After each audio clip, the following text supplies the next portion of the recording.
4 juin 1958, place du Forum à Alger. Le général de Gaulle est accueilli en héros par les Français d'Algérie. C'est pourtant le début de la fin d'une guerre qui dure depuis 4 longues années.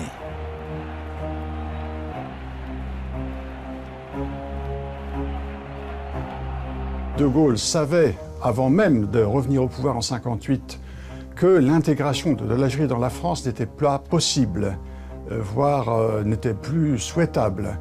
Et si à l'époque le général avait clairement donné ses intentions, je me crois qu'il y aurait eu une vraie révolte.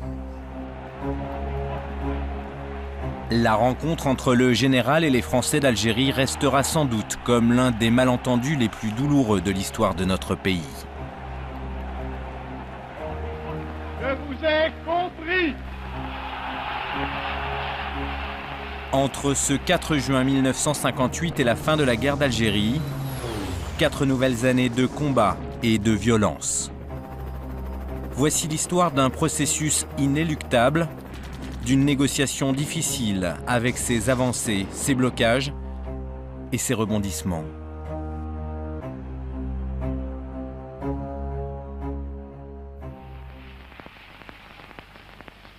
Je sais ce qui s'est passé ici. Les Pieds Noirs ont ramené De Gaulle aux affaires pour que l'Algérie reste française. Je vois ce que vous avez voulu faire. Ce jour-là, c'est donc la joie pour le petit peuple d'Alger. Quand on entend le général de Gaulle, on se dit bon ben ça va, il nous garantit que les choses vont rester en l'état en tous les cas. J'ai cru à De Gaulle à ce moment-là, c'est certain. Et je me disais que je vous ai compris, je ne pensais pas que c'était dans les sacrifiés qu'il nous comprenait. Et beaucoup, par exemple, ont fait des investissements. Moi, mon propre père, d'ailleurs, de certains points de vue, a fait la même chose. C'est pour ça qu'il en veut aussi général de Gaulle, parce qu'il a cru au départ à ce qu'il disait. Et donc, il a acheté un appartement à Oran, il a mis toutes ses économies, et puis, en fait, on est reparti, on a tout laissé. Le Front de Libération Nationale algérien, le FLN, a une interprétation très différente du retour de Gaulle. Car pour lui, le général est celui qui a prononcé le discours de Brazzaville, l'homme qui, dès 1944, défendait le processus de décolonisation, un défenseur du droit des peuples à disposer d'eux-mêmes. L'arrivée du général de Gaulle a été saluée comme un espoir. Le FLN, tout de suite, comprend que l'avènement de Gaulle va apporter des changements importants dans la politique française. Pour le FLN, De Gaulle est bien celui qui va donner l'indépendance à l'Algérie. Il y a une réponse politique à la venue de Gaulle. C'est la Constitution, 19 septembre 1958, du gouvernement provisoire de la République algérienne. Donc, on rentre dans une nouvelle étape, celle de la consolidation des institutions du FLN. On le sait, l'histoire va donner raison aux Algériens. D'ailleurs, 15 mois après son retour au pouvoir, le général pose les bases de ce qui, désormais, va être la ligne directrice de sa politique algérienne. On peut maintenant discerner le moment où les femmes et les hommes qui habitent l'Algérie seront en mesure de décider de leur destin une fois pour toutes, librement, en connaissance de cause. Le vrai tournant du discours du 16 septembre 1959, c'est l'idée qu'on va faire un référendum et qu'on va demander aux Algériens ce qu'ils souhaitent. C'est quand même un coup d'éclat extraordinaire. Je considère comme nécessaire que ce recours à l'autodétermination soit proclamé aujourd'hui. Et c'est à partir de là que se présente pour la première fois la possibilité concrète de négociations avec le FLN, donc avec des membres du FLN, pour essayer d'aboutir à une autre solution que l'Algérie française. On peut maintenant... Ce discours est un coup de tonnerre pour les partisans de l'Algérie française.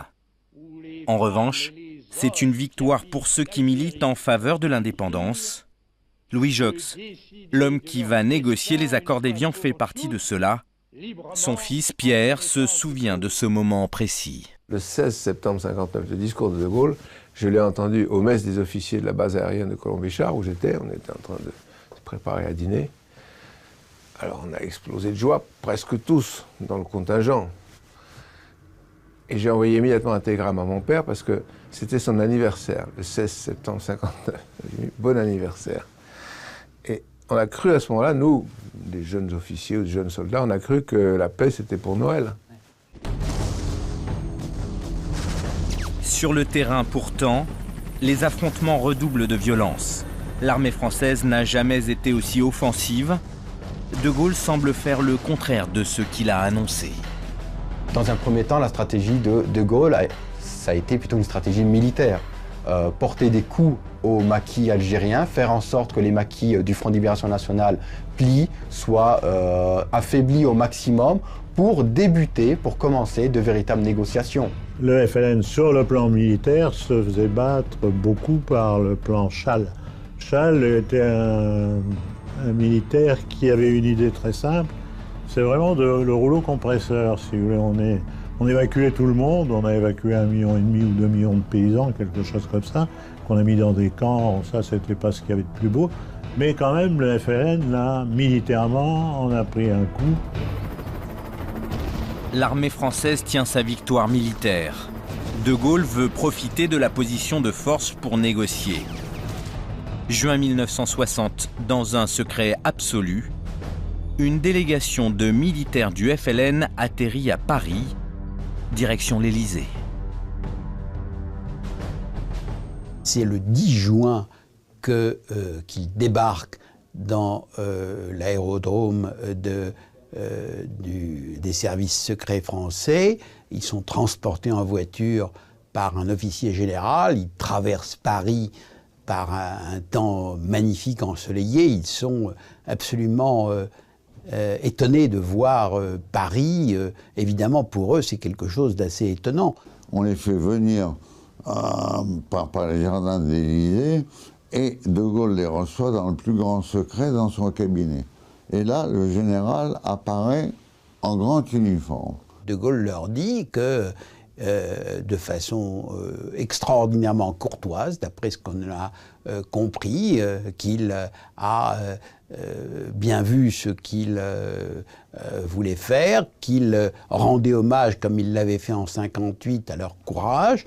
Et il se passe une chose tout à fait typique du général de Gaulle, c'est qu'il leur tient un discours éblouissant sur le futur de l'Algérie tel qu'il la voit. Il leur demande dans quelle mesure ils peuvent faire déposer les armes. Par conséquent, c'est bien cela, c'est les couteaux au vestiaire. De Gaulle raccompagne ses hôtes jusqu'à la porte en disant « Je ne vous serre pas la main, je vous la serrerai lorsque nous aurons signé les accords qui construisent cette Algérie dont je vous ai esquissé les grandes lignes. » Aucun membre de cette délégation algérienne ne serrera la main du général de Gaulle. Car le FLN est divisé. De retour en Algérie, ceux qui ont rencontré le président français n'ont plus la main. Le voyage à Paris n'a servi à rien. De Gaulle veut absolument trouver une solution. Il reprend l'initiative. Dans les jours qui suivent, De Gaulle lance un appel solennel au GPRA lui-même, c'est-à-dire au chef politique de la rébellion, pour avoir une négociation publique.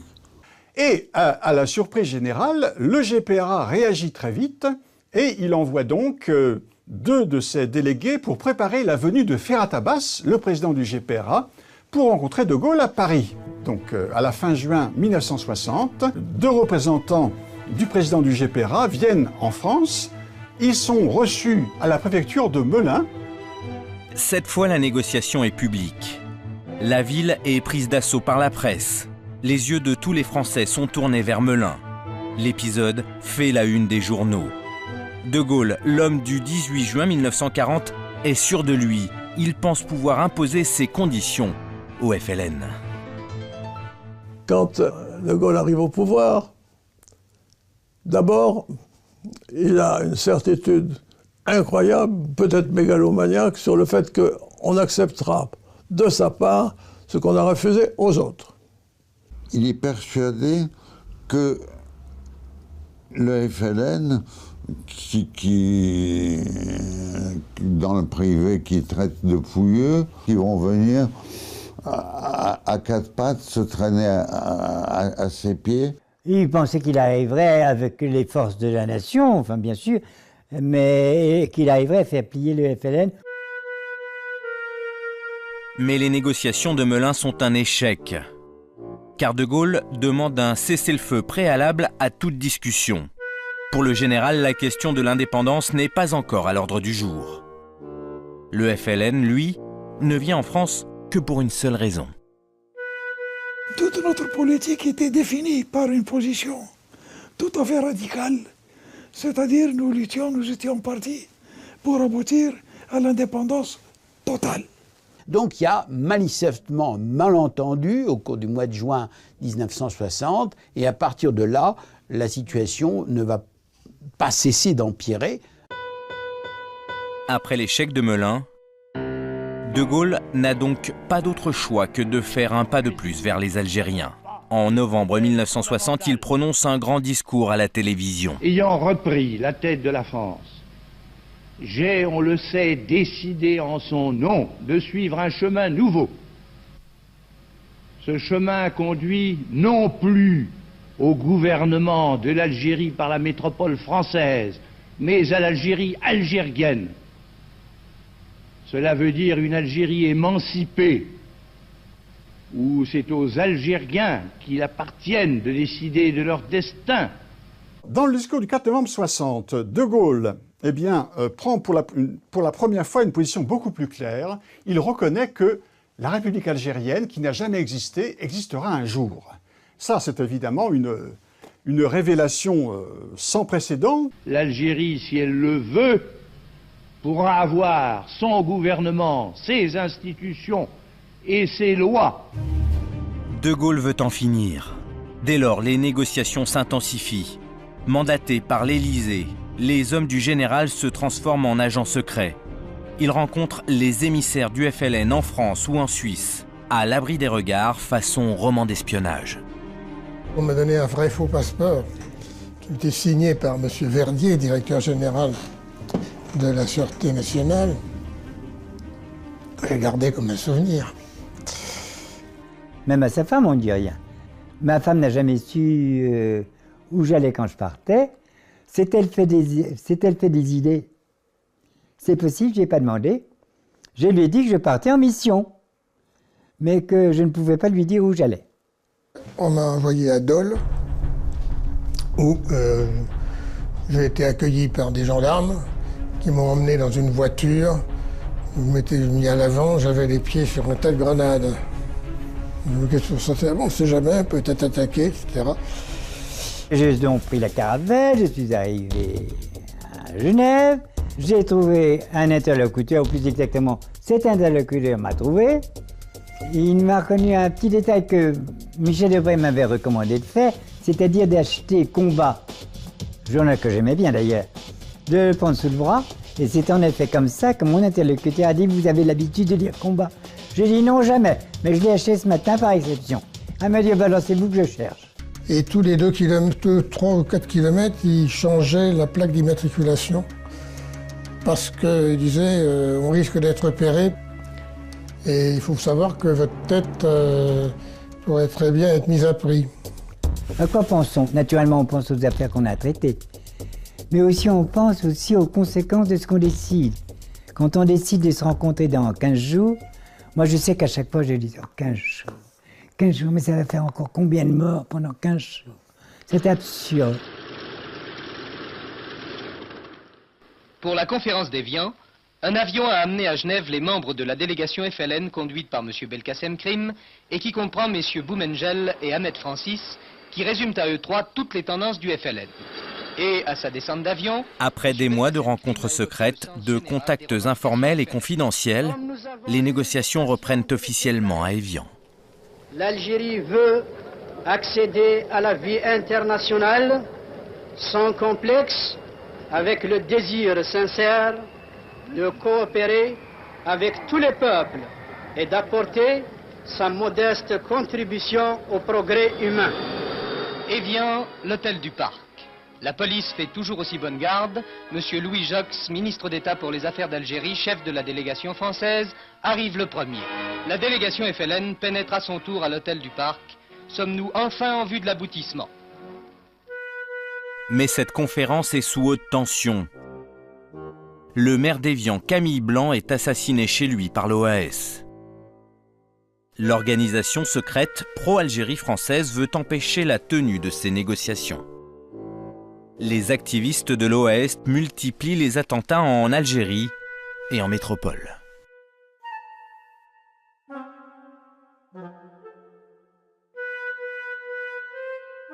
Malgré cette pression, les discussions s'ouvrent à l'hôtel du Parc d'Évian. Très vite, elles coincent sur des questions géopolitiques. Le FLN considère la question du Sahara comme non négociable.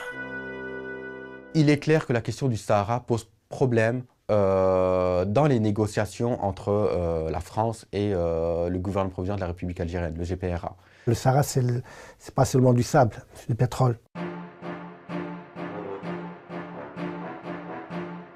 Depuis 1956, à peu près, la France y avait développé à la fois l'exploitation pétrolière, toute une série de bases d'expérimentation spatiale et également avait choisi d'y faire exploser ses bombes atomiques. On se remet dans le contexte où De Gaulle a pour objectif de faire de la France une puissance nucléaire, de faire partie de la cour des grands. Donc pour cette double raison énergétique avec le pétrole nucléaire, le Sahara constitue une épine, on va dire, dans les négociations entre la France et le GPRA.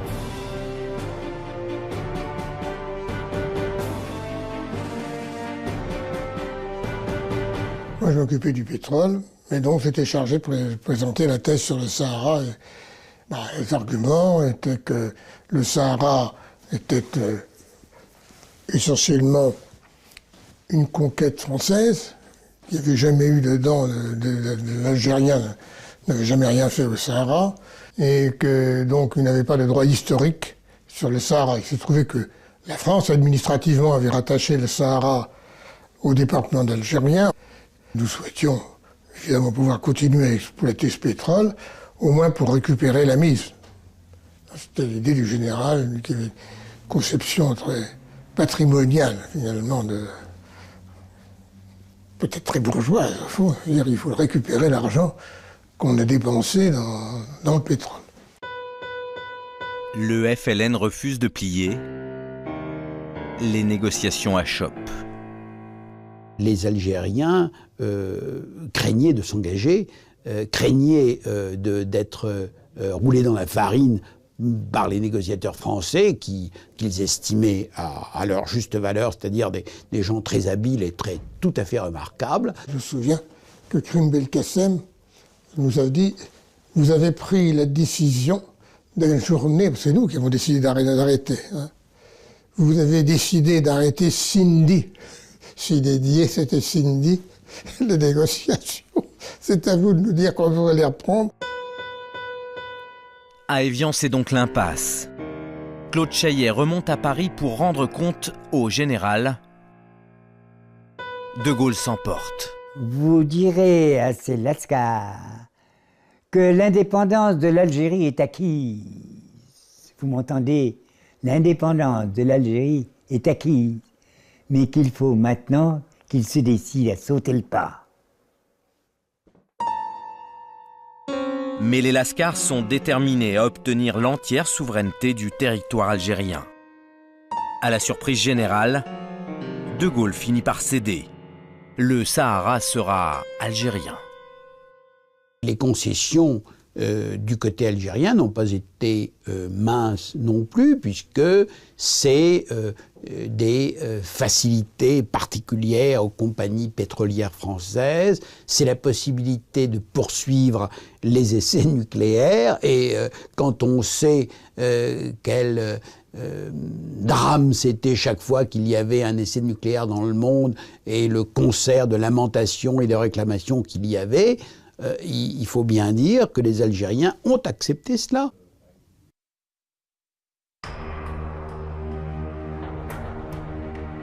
À Alger, les tenants de l'Algérie française font tout pour faire échouer les négociations. En avril 1961, des militaires vont tenter le coup de force. Conduit par 4 généraux, Jouhaud, Salan, Chasles et Zeller, le putsch d'Alger est une tentative de coup d'État pour renverser De Gaulle.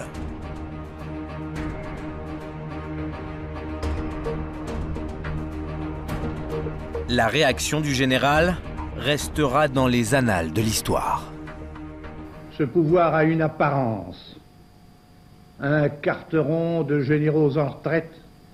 Il a une réalité, un groupe d'officiers partisans, ambitieux et fanatiques. Leur entreprise ne peut conduire qu'à un désastre national. Françaises, Français, aidez-moi! À Alger, le putsch dure 3 jours. Le pays retient son souffle. En métropole, l'appel du général est entendu. Et le peuple de Paris était appelé à tenir son rôle dans ce drame inattendu. C'est par milliers qu'ont pu compter les engagements réclamés pour seconder les forces de l'ordre.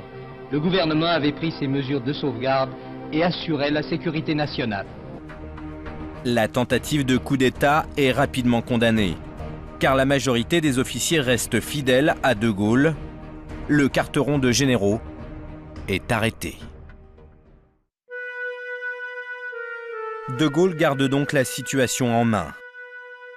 Mais le monde entier a les yeux rivés sur cette affaire algérienne. La pression internationale est de plus en plus forte sur la France. Le FLN va en tirer profit. Sur le plan international, c'est un FLN important, un FLN soudé, un FLN cohérent. Sa politique étrangère, c'est-à-dire la diplomatie du FLN, qui est l'un des, peut-être des grandes réussites, l'une des plus grandes réussites du FLN, c'est sa diplomatie, qui commence à partir de 1958, une diplomatie démonstrative, audacieuse. Le FLN attachait beaucoup d'importance à ce que l'opinion internationale soit de son côté. Et il avait un communicant, comme on dirait aujourd'hui, extraordinaire, à New York, à l'ONU, à Washington aussi, en même temps par hasard, de temps en temps, qui s'appelait Yazid, qui parlait américain remarquablement, qui passait sur les télés américaines et tout ça. On a parlé aussi de l'Algérie à la commission politique de l'ONU, où adversaires et partisans de la politique française se sont expliqués. Round d'observation avant le débat en Assemblée générale. Le combat des Algériens, grâce à cette diplomatie démonstrative, devient un combat pour la liberté, un combat contre le colonialisme. On est tout de même dans une période où la décolonisation est devenue le fer de lance, on va dire, d'une grande partie des États de ce monde. Comment cela se fait-il que la très grande majorité des États d'Afrique obtiennent leur indépendance, que ce soit par l'Angleterre ou que ce soit par la France aussi?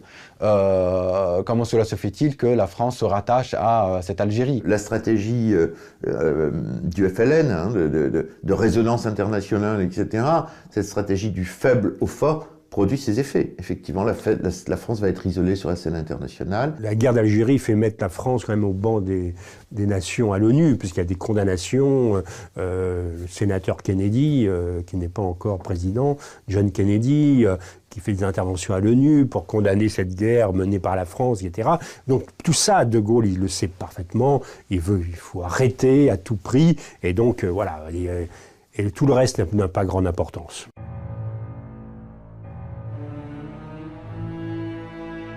En métropole, la question algérienne fait débat.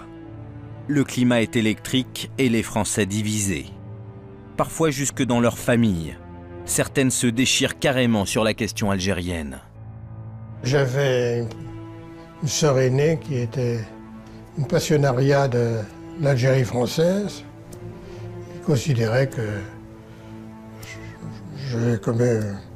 je m'étais vraiment lié avec le diable. J'ai eu une tante qui, à une de ses amies présentes, m'a présenté en disant « c'est mon neveu qui est aux affaires étrangères et son seul souci est de brader l'Empire ». Je me suis tourné vers cette amie qu'elle avait invitée à prendre le thé et qui pensait avoir des moments agréables. Et je lui dis « Madame, vous qui vous étonnez, comme ma tante le dit que je brade l'Empire, vous êtes naturellement prête à me donner le sang de votre fils, qui a 20 ans. Et vous, ma tante, ce tableau, vous me le donnez aussi, parce que j'ai besoin d'argent. Pour faire la guerre, il faut de l'or, il faut de l'argent, et il faut du sang. Donnez-moi les deux, je fais la guerre. » Progressivement, les partisans de la paix deviennent majoritaires. La guerre apparaît de plus en plus inutile. Au seuil de la 8e année de conflit, l'indépendance semble inéluctable. Les Français refusent de donner leur sang plus longtemps à une cause qu'ils ne partagent plus. Il faut bien voir qu'à la fin de en 59-60, il y a 500 000 garçons du contingent d'Algérie. Donc ça veut dire 500 000 mamans, 500 000 pères, 500 000 petites amies, 500 000 sœurs, 500 000 frères en moyenne. Ça fait des millions de gens qui ont quelqu'un en Algérie et ils ont peur pour lui. C'est le guépier algérien, il ne faut pas dire la phrase courante à l'époque, le merdier algérien. Et donc il faut se tirer de là. À Alger, mais aussi en métropole, les partisans de l'Algérie française ne s'avouent pas vaincus. À Paris, des parachutistes déçus et des militants d'extrême droite s'activent au sein de l'OAS Métro. Ils amplifient les plastiquages. Ce sont les Nuits Bleues. Au fond, une idée est omniprésente dans la tête de ces hommes. C'est tuer De Gaulle, hein, c'est la seule chose, c'est le seul blocage réel qu'il y a, car lui seul peut arriver à continuer dans sa néfaste politique anti-française. La violence est partout. À Pont-sur-Seine et au Petit Clamart, le général de Gaulle échappe 2 fois à la mort. C'était vraiment la guerre. Hein. Il fallait, je pense qu'on ne s'en rend pas compte aujourd'hui à quel point cette fin, les derniers mois de la guerre d'Algérie ont été extrêmement violents. Ça faisait la une des journaux, évidemment, tous les jours. Attentats ici des Moulineaux, attentats, etc. Les attentats contre le général de Gaulle. Enfin bon, c'était, il y avait quand même un climat de guerre civile. À quelques mois de la signature des accords d'Évian, l'OAS se déchaîne. Il plastique un certain nombre d'appartements intellectuels, il plastique les journaux, Le Monde, l'Express. On a plastiqué mon appartement. Moi j'ai eu 2 policiers devant chez moi. Jean Daniel est alors journaliste à l'Express. Il est réputé pour ses opinions pro-indépendantistes. Mes parents n'étaient pas menacés, c'était pire. Il y avait des pressions auprès des miens pour dire qu'ils devraient se méfier parce qu'ils allaient être victimes de ce que je faisais, moi. À Alger, l'OAS connaît un certain succès, mais en métropole, l'organisation ne cesse de perdre des points dans l'opinion. Ils se mettent à dos la population parce qu'effectivement il y a quelques ratés, comme ils disent, c'est-à-dire que l'appartement de Malraux qui est plastiqué fait une victime, une petite fille qui est complètement défigurée et dont le visage va apparaître à la une des journaux. La campagne du plastique continue. Cette offensive en visant M. André Malraux a fait la plus pitoyable des victimes, une fillette de 5 ans qui a failli perdre la vue. La liste des explosions s'allonge. L'OAS comprendra-t-elle la criminelle folie de ces méthodes aveugles qui heurtent toutes les consciences? Je regrette beaucoup qu'il y ait une bavure, hein, parce que c'était pas elle qui était désignée, c'était Malraux. Mais bon, c'est la guerre, hein, c'est un combat qu'on menait. Voilà, donc on monte en épingle quelque chose qui est regrettable, Évidemment, hein, c'est quelqu'un qui souffre dans sa chair et qui est innocent, c'est regrettable de toute façon, c'est sûr. Mais combien d'autres méritent autant et qui n'ont pas accès aux médias et n'ont pas la parole? La manifestation de Charonne a été provoquée par l'attentat au plastique chez André Malraux, ministre de la Culture, qui avait blessé la petite Delphine Renard, défigurée.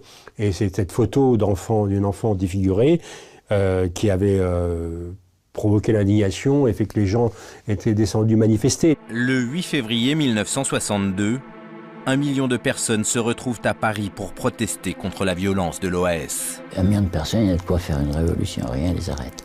1 million de personnes dans les rues de Paris. Les gens en ont ras-le-bol. Mais le préfet de police de Paris, Maurice Papon, ordonne aux forces de l'ordre de charger les manifestants. Et là, il y a eu une espèce de panique dans la foule. Il y avait l'entrée du métro Charonne.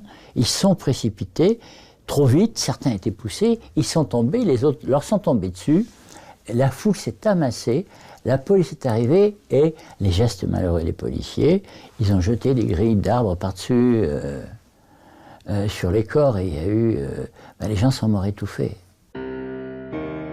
À Charonne, ce jour-là, 9 personnes trouvent la mort.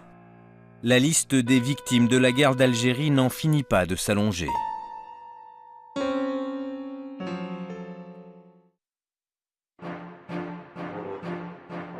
Désormais, De Gaulle est pressé de trouver un accord. Les négociateurs français retrouvent les Algériens dans le village des Rousses, dans le Jura.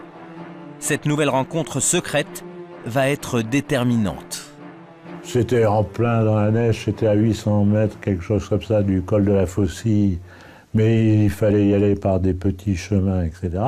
Et qu'est-ce que c'était? C'était un hangar, essentiellement. On va chercher les Lascars, parce que nous les appuyions entre nous comme ça. Nous allions les chercher de l'autre côté de la frontière. Ils venaient dans une voiture camouflée. Et ils arrivaient aux roues, s'entraient, montaient. Et puis les discussions avaient lieu. L'épisode dure une semaine. Les négociateurs s'épuisent et reprennent tous les points de désaccord, un par un. À l'Élysée, De Gaulle, impatient, appelle plusieurs fois par jour. La partie la plus importante qui est inconnue de toute cette affaire, un coup de téléphone du général à Louis Jox. Cette affaire doit finir. L'Algérie est indépendante. Vous m'entendez? Eh bien, faites le nécessaire. La délégation française s'exécute. Le cessez-le-feu, le Sahara, les garanties apportées aux Européens d'Algérie et l'autodétermination, tous ces sujets sont abordés dans le détail. Presque tout a été réglé aux Rousses. Je dirais même tout. Une fois qu'on a signé, on s'est serré la main pour la première fois. Mais tout cela reste encore secret. Rendez-vous est pris 1 mois plus tard à Évian. Le 6 mars 1962, les négociateurs se retrouvent pour conclure le pacte. Et cette dernière phase de la négociation fut plus longue et plus difficile qu'on ne le croyait à son début. Il y eut même des jours d'inquiétude. On sent que ça va se jouer là. Mais ça a été dur quand même pendant les 8 jours. Ils discutaient mot à mot, pas tellement du cessez-le-feu, mais de ce qui se passerait pendant la période intermédiaire, de l'installation d'un exécutif provisoire. Il avait été prévu qu'il y aurait un exécutif provisoire avec donc les représentants de toutes les communautés vivant en Algérie. Et ça, comme toujours, quand il s'agit de choisir des personnes, il y a toujours des exclusions qui se font, celui-là on ne veut pas, etc. Bon, c'est ça qu'ils ont discuté. Mais il y a également toute une série de textes qui, je dirais, ont pour but d'orienter les futures relations entre l'État français et l'État algérien, en garantissant un certain nombre de droits aux Français qui resteront en Algérie, Et il y a également donc toute une série de dispositions qui s'efforcent d'orienter les relations économiques, les relations stratégiques, enfin toutes les relations franco-algériennes futures.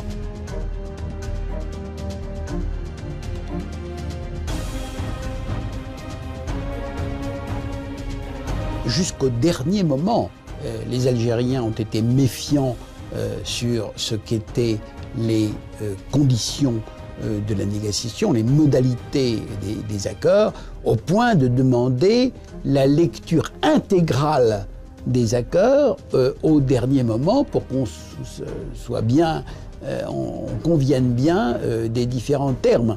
Et avec chaque page des accords d'Évian qui se trouvent au ministère des Affaires étrangères, paraphés par Krim Belkacem d'un côté, les négociateurs français, en particulier Louis Jox de l'autre côté. Les accords d'Évian, c'était, à mon avis, un très bon compromis. C'est un chef-d'œuvre juridique. Que ça, c'est un chef-d'œuvre parce qu'ils anticipaient tous les risques que couraient les Français d'Algérie.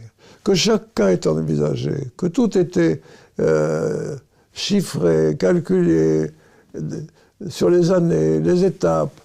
Ça permettait aux Français d'Algérie de partir peut-être, mais très doucement. L'esprit des accords d'Évian, c'est quoi? C'est, je vais faire un peu de l'ironie, c'est que la période transitoire, c'est un fleuve tranquille. Les Français vont rester, les harkis vont rester. Le 18 mars, jour de la signature des accords d'Évian, c'est un soulagement, la fin de 8 années de cauchemar. De Gaulle aura mis 4 ans pour aboutir à ces accords. Les premiers soulagés, ce sont les appelés du contingent. Le 18 mars 1962 au soir, quand on a appris la conclusion des accords d'Évian, ça a quand même été une grosse surprise et un énorme soulagement pour nous à l'unanimité. C'est la paix en Algérie. La paix en Algérie après 8 ans de guerre. On a mis que tout devait s'arrêter le 19 mars à 12 h. C'est quand même un moment extraordinaire.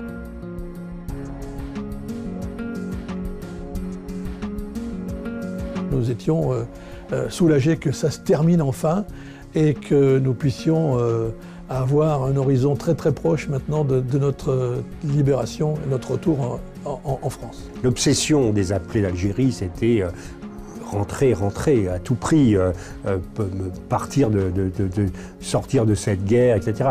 Personne n'aimait cette guerre, personne. L'indépendance est prévue le 5 juillet 1962. Désormais, l'agenda est simple. Il y aura des élections 3 semaines après la proclamation de l'indépendance, une assemblée constituante, un nouveau régime, un nouveau pouvoir en Algérie. C'était ça le scénario. Mais la liesse est de courte durée car le scénario n'est pas respecté.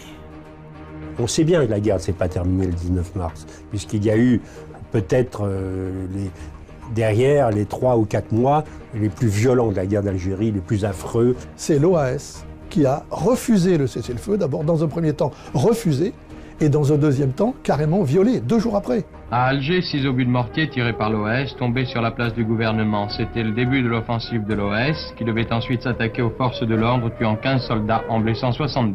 Et le 23 mars 1962, à Bab el-Oued, les civils de l'OAS armés tirent sur les soldats du contingent pour récupérer leurs armes. Et il y a 9 morts. Alger s'embrase dans un déchaînement de violence. L'OAS veut reprendre la main. Les activistes s'attaquent directement aux musulmans et à l'armée française. C'est la stratégie de vouloir montrer que il y a une force en Algérie qui s'oppose à ces accords d'Évian, qu'elle est représentative d'une partie importante de la population, les Européens et les musulmans fidèles à la France. La volonté, après les accords d'Évian de la direction de l'OAS, du général Salon et d'un certain nombre de ses adjoints, c'est de dire, bon, finalement, il faut maîtriser Alger, il faut maîtriser l'Algérie, il faut que ce soit à nous. Et comme ça, les accords d'Évian qui prévoient une passation de pouvoir entre la France et le FLN pourra pas se faire, puisque c'est nous qui aurons le pouvoir à Alger et à Oran. La tension devient extrême, paroxystique, on pourrait dire. Hein, c'est la politique de terre brûlée, les grands incendies, les raffineries, cette politique totalement folle de l'OAS, même d'assassiner tout Algérien parce qu'il était algérien, sans aucune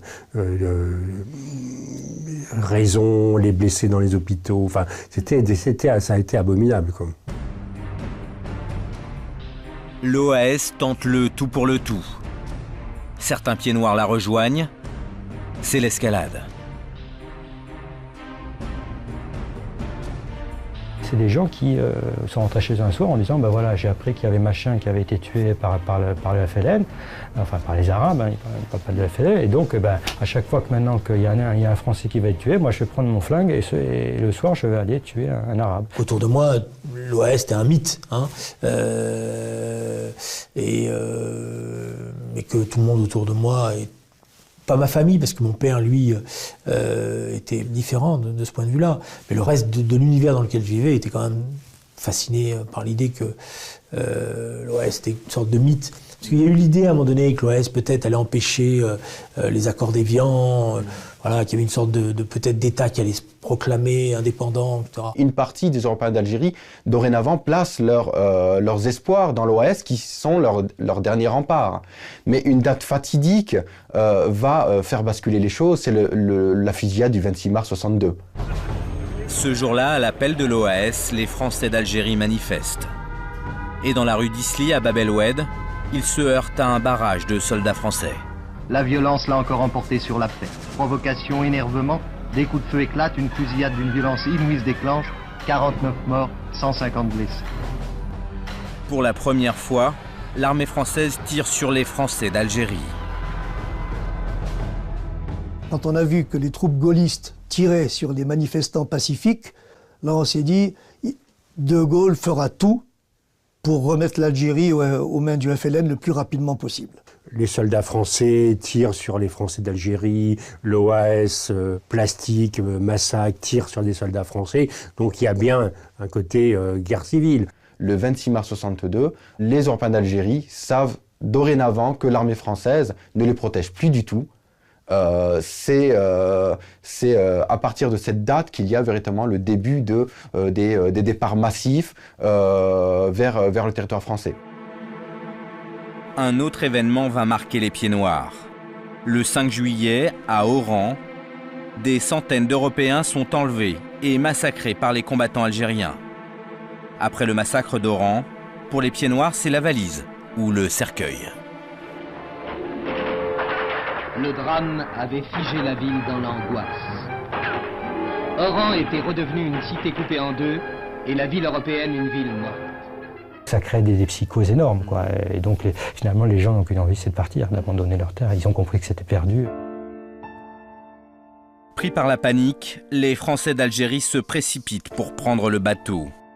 Près d'1 million de Pieds Noirs embarquent pour la France. Ils laissent tout derrière eux, leurs biens et leurs racines. En France, ça sera, je pense, dans l'histoire contemporaine, la plus grande exode massive. Oui. En métropole, les Pieds Noirs vont payer 130 ans de colonisation en Algérie. Beaucoup de Français les voient comme des colons, dominateurs. Je me souviens, moi, dans mon lycée, d'arriver de quelques Pieds Noirs dans ma classe. Et c'est tout à fait vrai que les Pieds Noirs étaient mal vus, très mal vus. On était les Pieds Noirs, on n'était pas les gentils, quoi, voilà. Donc il y a eu moi j'ai eu beaucoup de bagarres. Et par ailleurs j'ai eu aussi des enseignants qui n'étaient pas corrects à notre égard. Qui, notamment quand je suis arrivé, j'ai eu des enseignants qui nous ont mis au fond de la classe tout de suite. Parce que nous on était les petits Pieds Noirs. Et je crois qu'à tort, on assimilait en bloc, évidemment à tort, les Pieds Noirs à ce qui représentait l'horreur, c'est-à-dire l'OAS. Et quand on lit les comptes rendus des conseillers des ministres, c'est absolument fascinant. J'y invite et les pieds noirs et les historiens. On se demande où est-ce qu'on va parquer les pieds noirs. De Gaulle s'oppose à ce qu'on les mette dans les villes du Sud, car c'est une mafia. Il ne faut pas rajouter la mafia à la mafia.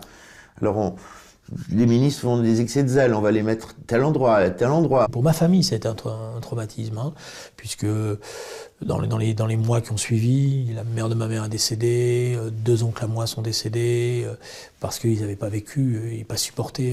Voilà. Il y a eu beaucoup de décès dans les familles pieds noirs, notamment chez les anciens, qui n'ont pas supporté l'exode, la coupure des racines, leur histoire. Il y avait une vie quotidienne tranquille pour ces populations-là en Algérie. Bon, avec des rites, des rendez-vous, voilà. Et puis d'un coup, ils étaient complètement déracinés, dépaysés.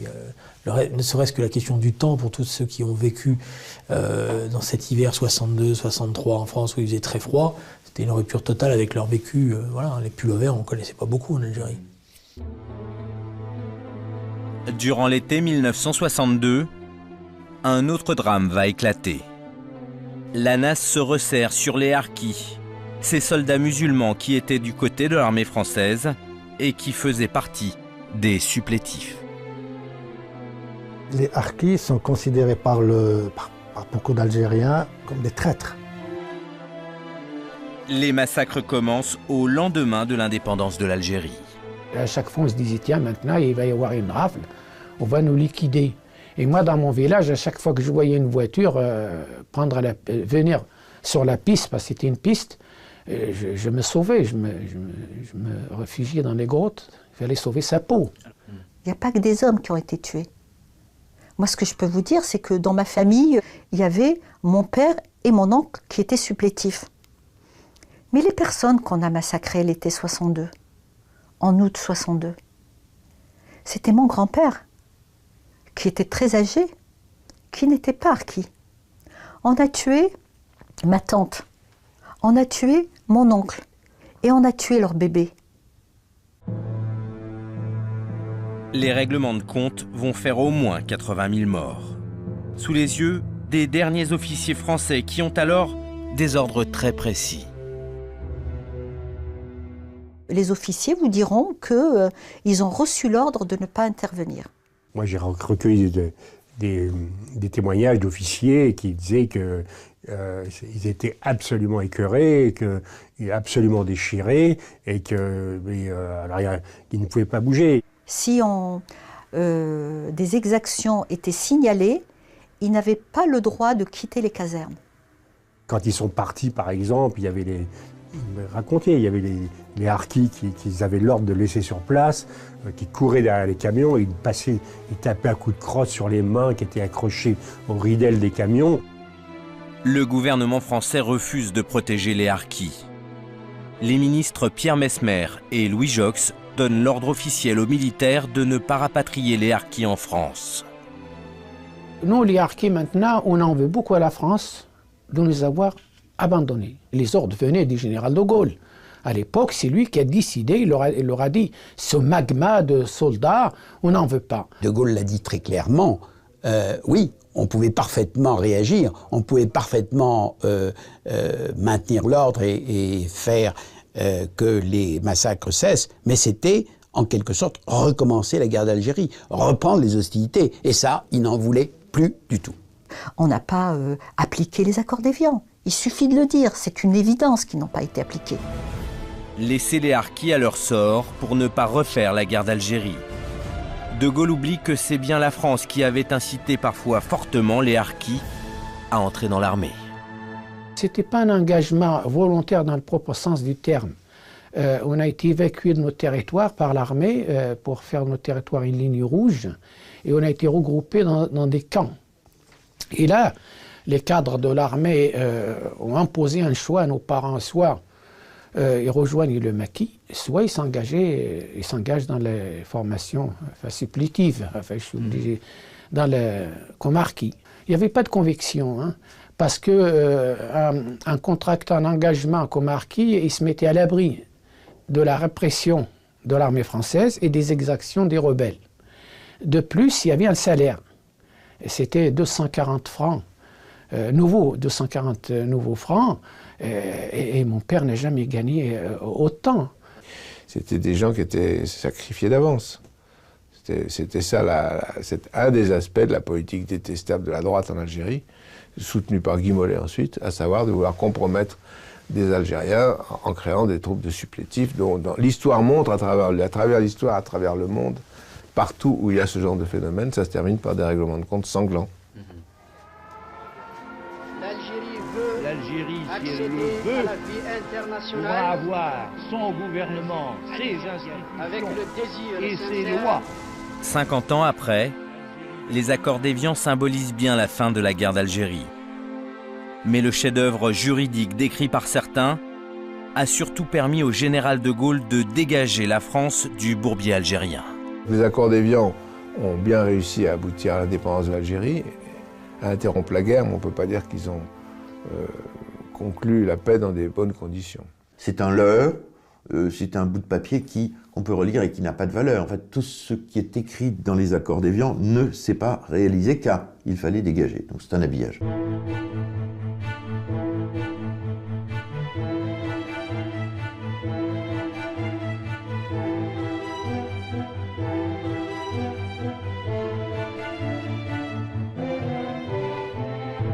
Est-ce que nous avons pris toutes les précautions? Non, on ne les prend jamais toutes. Jamais. On a beau réfléchir, et au pire, car nous avions prévu des bains de sang, on a beau réfléchir, on ne peut pas tout prévoir.